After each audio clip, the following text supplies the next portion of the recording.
അപ്പോൾ നമ്മൾ ഇന്നത്തെ പരിപാടി ജോളോ ചിപ്പ് ടേസ്റ്റ് നോക്കൽ. നമ്മൾ ഇതിന് മുന്നൊരു വീഡിയോ നമ്മൾ ചെയ്തിട്ടുണ്ട് ജോളോ ചിപ്പ് ടേസ്റ്റ് നോക്കുന്നത് തന്നെയാണ്. പക്ഷെ ആ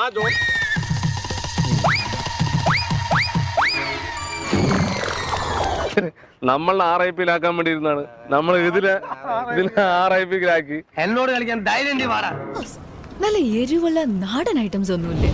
നല്ല എരിവുള്ളതല്ലേ സെറ്റാക്കാം. പിന്നെ കഴിച്ച ജോളോ ചിപ്പിനെക്കാളും ഭയങ്കര എരിവാണെന്നൊക്കെയാണ് പറഞ്ഞത്. അപ്പൊ നമ്മൾ തീർക്കാൻ പറ്റുമെങ്കിൽ തീർക്കടാ.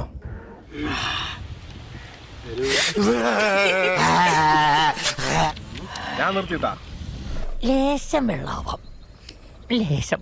പക്ഷെ മറ്റു വീടിലൊക്കെ പറയും പോലെ വലിയ എരിവൊന്നുമില്ല. ആ കണ്ണീര് തുടച്ചിട്ട് പറ, കുറച്ചുകൂടി വിശ്വസിക്കാൻ തോന്നുന്നല്ലേ. പക്ഷെ അതുണ്ട് പിന്നെ കുട്ടികളൊന്നും ഒരു കാരണവശാലും കഴിക്കരുത്. Minutes later. ബാക്കിയുണ്ട്. ആരും നമ്മൾ കുട്ടികൾക്ക് ടേസ്റ്റ് നോക്കാൻ വേണ്ടി